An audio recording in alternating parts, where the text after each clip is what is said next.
Arsenal manager Mikel Arteta just won the Premier League Manager of the Month after winning every single game in February. Now, while undoubtedly he is the reason why Arsenal are a top team and has transformed them since he joined, let's just talk about some of the reasons why he is such a great manager. Let's get into it. Today we are going to talk about stuff that isn't to do with tactics, so if you want to see videos on my tactics about Arteta, I've done so many videos about them and they're all over my channel. Today I want to talk about Arteta more as a man, more as a person, and more as a leader for this team rather than the tactical side to it. And now I'm not someone that really necessarily believes in awards, but having 7 Premier League Manager of the Month awards is very impressive at this age. There's only 7 or 8 managers that actually have more than him, and considering Arteta will probably spend many more years in this Premier League, you expect him to probably rank them up and get up to quite high levels. And I think realistically Arsenal's whole project is based around Arteta. There was clearly reasons why when it weren't really going well at the start they wanted to keep him in charge, because they gave him a lot of time and believed in him for his long-term project, obviously with Vinny and Edu and all the backroom staff as well helping, and also all the coaches that we have, Yova, Cuesta and all the others who are doing a brilliant job. I'm seeing a lot of comparisons to when Arteta joined the club, or maybe a year into Arteta's reign when it was struggling, compared to Erik ten Hag now, and I don't really think that is fair. Something that I've learned analysing managers and really learning from them is that if they are bad and they have still got a very tactical system that is very in-depth, very hard, and it's not necessarily going right, at least they have their morals and they will not change in what they believe to win. And now this is necessarily could be a negative, but I think this is a positive for young managers. I'd rather them keep their philosophy in their way, even if it is not going well, but I think this definitely makes them better when they can get the players they want to bring in. I see the same with Robert De Zerbi, with everyone complaining that they lost 4-0 to Roma, but at least he is trying the same principles, and I don't think the player's necessarily good enough to do it, but eventually when he finds that level, I think you'll see a really top manager there, because that's what they all do. And it could be little things. I remember when Arteta joined and he kept persisting with the passing out the back, and obviously we had people like Mustafi, Tierney, Leno, people that are very good with the ball to their feet, and overall we struggled because he did so many goals, and it put people like Xhaka really in the firing line with his positioning. He was basically in a spot to get pressed down and lose the ball. Now we do that and it's absolutely fine. Arteta has built it in the structure of the team over all these years, and obviously them players didn't adapt, couldn't really get into it, so we bought other players that were better, like Gabriel, like Saliba, people that could actually pass the ball around. And the players that have adapted, of course, like your young Sakas who have been brilliant, even Martin Odegaard, because we've got to a much better level. Obviously he is a brilliant passer anyway. I've kept in the team and I've really got to elite levels with and under Arteta. And something I really like about Arteta is something that I actually see people like Pep Guardiola do, and they just buy players that they like necessarily even from years ago. When players like Ramsdale, Raya, Havertz, people don't really understand where they fit into the Arsenal system, and the same with Jorginho. But these are players that Arteta has clearly liked throughout his time in the management game and even at Manchester City. He wanted Jorginho to join Manchester City, but he ends up joining Chelsea instead and liked him all of them years. And players like Raya, he wanted to join Arsenal before he even went in for Ramsdale, so he clearly admires these players and wants their attributes rather than looking at their performances for the team. Now this is something that Manchester City actually do all the time. It's the same with Pep Guardiola. He liked Matheus Nunes, didn't really care that Matheus Nunes didn't set the world alight at Wolves, but still was willing to spend the money to bring him in because he liked him before in Portugal. Now these may not always work, I don't think they have in certain situations, and it obviously helps when you've got loads of money where you can just keep buying these players. But this also helps to buy them cheap options like Jorginho for your 11 mils, like your Trossards for a bit cheaper, because they're clearly players that Arteta wanted and liked before. I also think in a sense Arteta has become tribal to the fans, and I think this is very important of building an atmosphere and establishment at a club. Now the club when he joined was definitely in a depressing state. People really didn't want to go to games, people weren't having a good time. And it's not just about Unai Emery. Unai Emery at Arsenal had some good results, there's no doubt about it. He did really well in some games, but there were some games he really dropped the ball. And I think overall Unai Emery at Arsenal wasn't the right time, the right place. And although he is doing well now, and I think he is still a very good manager, I don't think he was that good at Arsenal, and the performances were a lot worse than a lot of the results anyway. With Arteta coming in, we needed some young blood to actually give us something new, and eventually it did take time. I for one didn't really want him to ever be sacked, but could understand when things were going really bad why people definitely wanted him to. I just didn't think there was any really good options on the market. And Arteta, I know he wasn't necessarily a legend at Arsenal, but he was definitely a good player and understands what it means to play for the club. And I know that's something that's very overrated, something that's said I think way too much, but I think in this case it has been very important for a club where we were at the time. We really needed needed him to step up. We really needed players and fans to actually come together. And when you've got Arteta, one, being passionate on the sidelines, being incredibly passionate, loving the team, and two, defending us in all the press conferences. Now, a lot of people might argue that he goes over the top with what he says or what he does, but from an Arsenal perspective, it's really good to see. You've got a manager that clearly cares about the team, and he's in press conferences going on about the referees, and he's right to, because he has a point. I really respect him. He would defend us no matter what, and I think that's what we need. I love Arsene Wenger. Arsene Wenger is one of the greatest of all time. Growing up, he was the real leader, of course. He was the manager for Arsenal the whole time, but I used to get so frustrated as a kid when he just sit on the sidelines and didn't celebrate goals properly. I know it's just a minor detail, but stuff like that is really passionate. I think it brings everyone overall together. I know it's a bit of a meme to say trust the process, but I think Mikel Arteta is one of the biggest examples of that in football. Now, I've always said this, I've always wanted Mikel Arteta to succeed, of course I have, but sometimes it's been hard to even see his philosophy and what he's trying to do, but now you can completely understand what he was trying to do, and you understand the signings he made. The fact that a lot of Arsenal fans can't really criticise or even doubt him anymore, it says how good of a job he's done. He signed players that people didn't necessarily understand. He's proven that why they're in the team. He's proven why he makes decisions in, week out, which are the top level.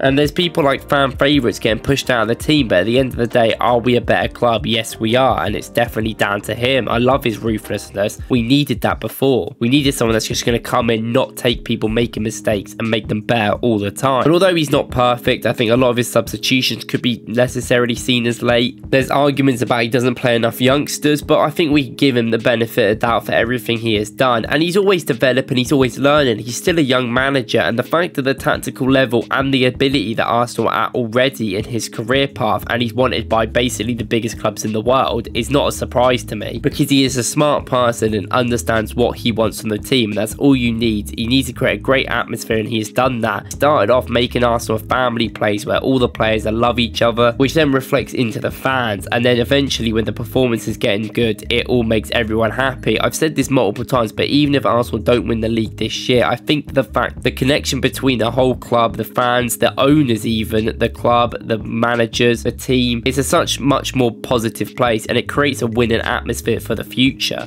And sometimes it is the hope that kills you, but the fact that we've even got hope as a football club looked no way near what we were going to have a few years ago, and it's all down to Mikel Arteta. He is basically Arsenal's Klopp. He is the guy that has come in and transformed everything for the club, and I know, yes, again, he hasn't won a Premier League yet, hasn't won a Champions League, and I'm a firm believer of these things will come, and it doesn't have to happen this year. It could happen another year in the future, but at least the club is at a very positive level where we can attract anyone we want. Thank you guys for watching. Let me know what you think about Mikel Arteta. This is a bit of a Mikel Arteta propaganda video, but you know, I think he's really good. If you like this video, please like and subscribe, and I'd recommend going and watch my video yesterday where I talk about Arsenal dominating with the tactic that he installs. See you guys in the next one.